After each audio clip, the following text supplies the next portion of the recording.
Voting rights. Welcome back to the conversation. I'm David Schuster. The US Senate is trying to pass some voting rights legislation that has already cleared the US House, but the votes don't seem to be there in the US Senate, in part because of the filibuster and the refusal of two Democrats, Manchin and Sinema, to go along with any sort of change to filibuster rules that would make it easier to pass this. Joining us is Tiffany Muller. She's the president of End Citizens United and president of Let America Vote. Tiffany, what do you make of what's been going on in the Senate? Well, first, David, thanks so much for having me on today. I really appreciate it. And for the first time this year, the Senate is finally debating these really important measures. And that's very critical because what we've seen leading up to this point is Senator McConnell and the Senate Republicans blocking even having a debate on these issues up until now. So we are finally debating this issue. And at the end of the day, what it's going to come down to is every single senator is going to have to make a choice. Are they going to vote on the side of democracy and to protect the fundamental freedom to vote? Or are they going to stand with an outdated Senate procedure that's causing gridlock and dysfunction in our system? And David, we know what's at risk. We are seeing the attacks on our democracy all across the country. We're seeing this impact voters' ability to vote right now. So the time could not be more critical. Senators Manchin and Sinema say that they are protecting democracy for the future because they argue that even if this were to be jammed through by changing the filibuster rules, then inevitably they say Republicans would change the filibuster rules when it suited their needs and even just say roll back whatever the Democrats pass now. Well, what we're seeing across the country is an all-out attack on our democracy at the state legislative level. And in those states, it only requires a simple majority to pass these laws that make it harder to vote. And then what we used to have as a backstop, both the courts and the Department of Justice are no longer available to us. The Supreme Court, this is the Supreme Court that's going to be known. Its longest lasting legacy is going to be its attacks on democracy, from Citizens United decision to Shelby v. Holder to gutting the Voting Rights Act. The court has been taken away, and the Department of Justice no longer has the tools it used to have in order to stop these voting rights attacks across the country. Right now, Congress is where we have the lever of power to be able to set national standards and actually be able to fundamentally protect those freedoms. And what we've seen in the past is that, frankly, when power shifts from Democrats to Republicans or back again, the party doesn't come in and take away whatever was passed previously. And what really matters is, are we actually going to protect the foundations of our very democratic, free and fair elections? Republicans, of course, did try to change healthcare, Obamacare. They were unsuccessful. But if you had an opportunity to, chat one-on-one with Senators Manchin, Senator Sinema, what would you say to them? I mean, is there one particular, point of leverage that you might have? What's the reasoning? I mean, how do you take somebody that is that firmly against this, and what's the best argument to try to get them to change their mind?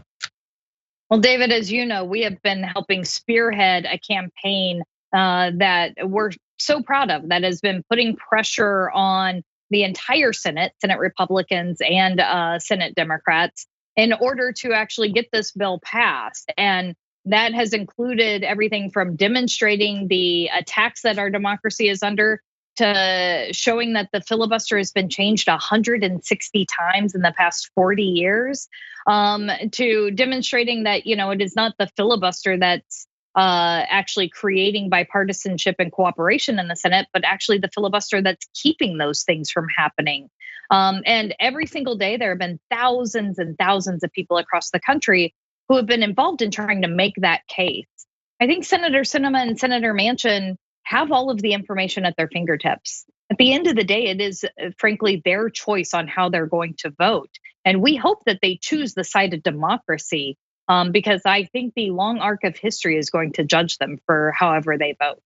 Senator Warren left open the possibility over the weekend of primary challenges to Sinema, I suppose, and Manchin, although his election isn't up for a while, if in fact they don't support the rest of the Democratic caucus on this. Would you support a primary challenge against Senator Sinema?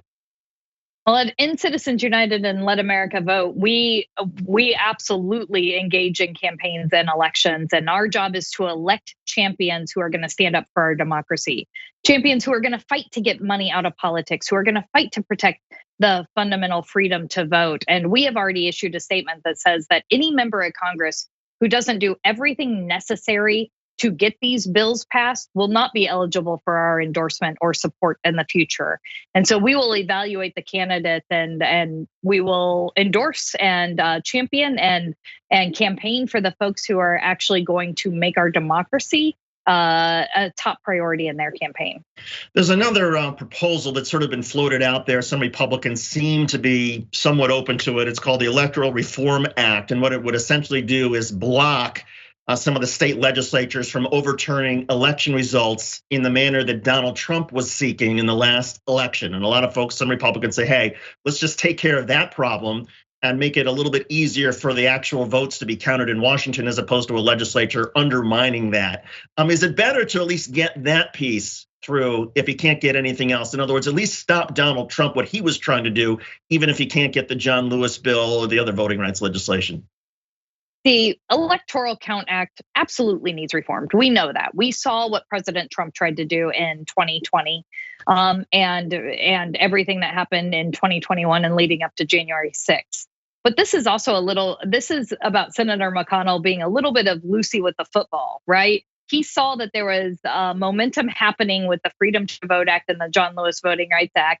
And this is his off-ramp to take that momentum and push it towards something that he views as less harmful to Republicans' efforts to actually suppress the vote in states across the country.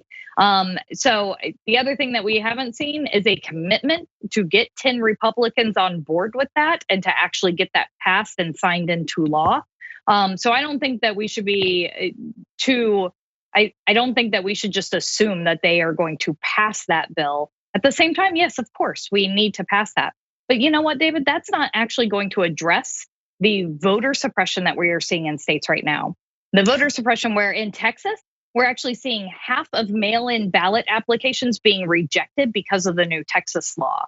Or in Georgia, where they're taking over election boards in places like Fulton County to bipartisan officials to kick out election officials. It does nothing to address those issues. I'm so glad that you mentioned both Texas and Georgia, because let's just assume that you can't get the voting rights legislation through Washington. What do you say to people in Texas and Georgia in terms of the local antidote to this? Is it okay, be more mindful, don't send in a mail-in ballot, you have to vote in person? Is it, hey, we need more fair-minded people to run for these local boards in Georgia? I mean, what should people do in response?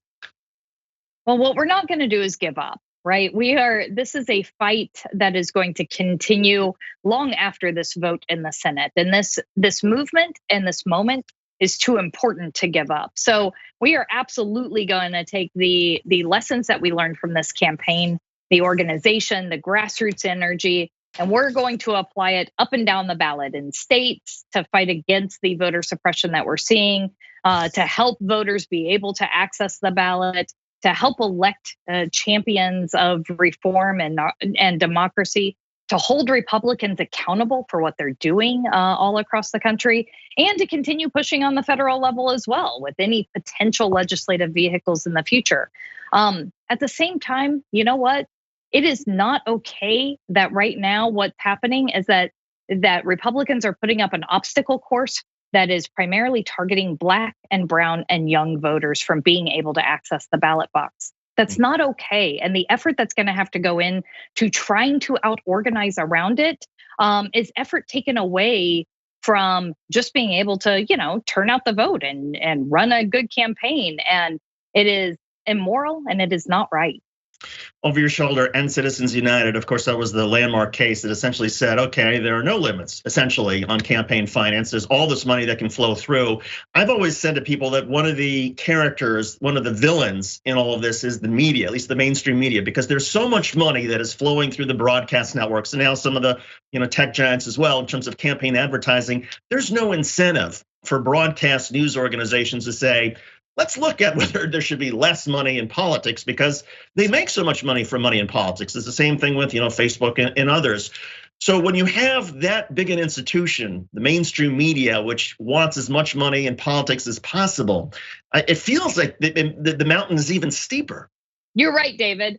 This week is the 12th anniversary of the Citizens United ruling by the Supreme Court. And for your viewers, that ruling took two really terrible ideas and it merged them together.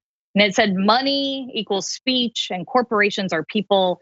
And it allowed unlimited and undisclosed money to flood into our politics.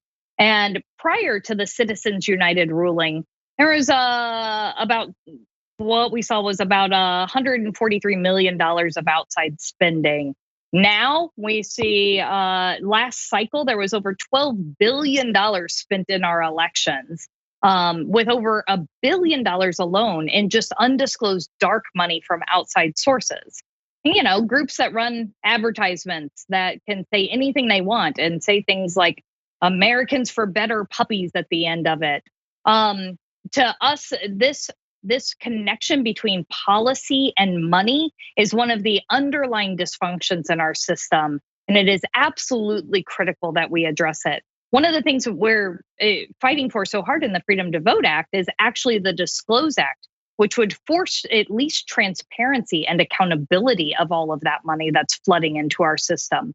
Because we also know that sometimes that sunshine actually gets some of that money out of the system. I agree. I think until the broadcasters can be brought to heel, broadcast and big media. I mean, a lot of news organizations won't even talk about campaign finance reform because the owners of their company they don't want the discussion. In any case, Tiffany Muller, president of End Citizens United and president of Let America Vote. Tiffany, good luck with all the campaigns that you're doing. Fingers crossed that something can break through. And thanks for joining us on the conversation. We appreciate it. Thanks so much for having me on. You got it. And that'll do it for this edition of The Conversation. On behalf of Asher Cofield, John Skipvalaka, Gina Kim, and the rest of the gang at The Young Turks, I'm David Schuster. Thanks for watching. Thanks for watching The Young Turks. Really appreciate it. Another way to show support is through YouTube memberships. You'll get to interact with us more. There's live chat emojis, badges. You've got emojis of me, Anna, John, JR. So those are super fun. But you also get playback of our exclusive member-only shows and specials right after they air.